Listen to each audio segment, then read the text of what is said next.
The terminal buzzed with movement, rolling suitcases, echoing announcements, kids running while parents yelled behind them. Among the crowd walked Aaliyah and Amara Johnson, twin sisters, tall, radiant, and dressed in casual travel clothes. Their laughter blended with the noise, the kind of joy only siblings share. They reached the gate, holding hands like they always had since childhood. Their tickets were ready, their future bright. But as they approached the boarding line, the gate agent's smile faltered. Her eyes narrowed, not at their tickets, but at them.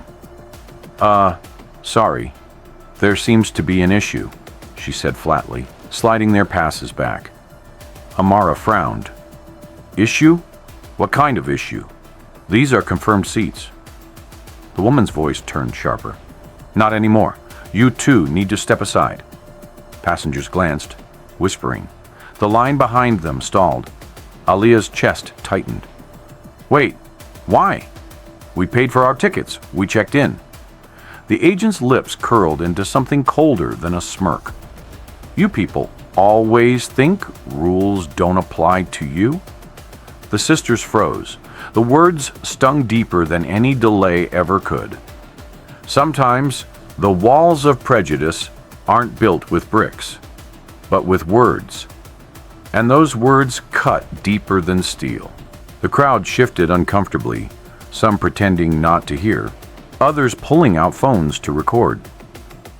Amara tried again, voice trembling. "Ma'am, please, just check again. We're supposed to be on this flight." The gate agent leaned closer, lowering her voice but not her venom. "You're not flying today. Maybe next time. With the right kind of passengers." Gasps rippled through the line. A man muttered, "That's not right." Aaliyah's hands balled into fists. Her voice steadied. "We're not leaving. Call your supervisor." The agent smirked. "Supervisor? Honey, I am the authority here." But before she could wave them off, Amara pulled out her phone. Her fingers shook, but her eyes burned with resolve. When the world tries to silence you, the strongest weapon is your voice. And sometimes that voice carries farther than you think. Aaliyah leaned in. "Sis, you sure about this?" Amara's jaw clenched. "I'm done being quiet." She scrolled to a contact labeled simply, "Dad." She hit dial. The gate agent scoffed. "Oh, calling Daddy? That won't save you here." But as the call rang, the atmosphere shifted. The agent had no idea who Dad really was. "Hello?"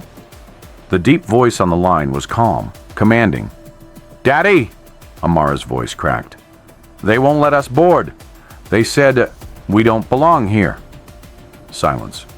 Then a voice sharp enough to cut glass. "Put me on speaker." The agent rolled her eyes. "Sir, whoever you are, this is an airline matter." "This is my airline matter," the voice thundered. "I'm Robert Johnson, Chief Executive Officer of this company, and you've just denied boarding to my daughters." The entire terminal froze. Phones shot up higher. Whispers turned into roars. The gate agent paled, her smirk evaporating. Power doesn't always walk through the front door. Sometimes it's just one phone call away. And when truth and authority collide, injustice trembles. Within minutes, airline executives appeared, running down the terminal with forced smiles and shaking hands. "Mr. Johnson, sir, we're so sorry. Misunderstanding. Complete misunderstanding." Robert's voice was ice. "A misunderstanding is a wrong seat assignment. What happened here was deliberate, and I will not let it fly." He turned to his daughters. "Girls, you're boarding this flight. And every passenger here? The plane isn't leaving until they understand why." He faced the crowd. "This is what happens when prejudice hides behind uniforms. But today, it ends." The agent stammered. I didn't mean..." You did, Robert cut in, and actions have consequences. The crowd erupted in applause. Passengers chanted, "Let them board! Let them board!" Justice isn't just about punishment. It's about exposing the truth, tearing off the mask of hatred, and replacing silence with accountability. The twins finally walked down the jet bridge, heads high, tickets scanned with trembling hands, but this time with respect. Passengers clapped as they entered the cabin. Some whispered words of encouragement. A child waved and said, "You're heroes." Amara smiled faintly. Aaliyah squeezed her hand. "We didn't just win for us. We won for everyone watching." The engines roared. The flight lifted into the skies. But what had just happened would echo far beyond the clouds. History doesn't change in courtrooms alone. Sometimes it shifts in airports, in buses, in classrooms, wherever someone dares to say, "Enough," because dignity isn't a privilege. It's a right. And when it's denied, the fight for it shakes the world.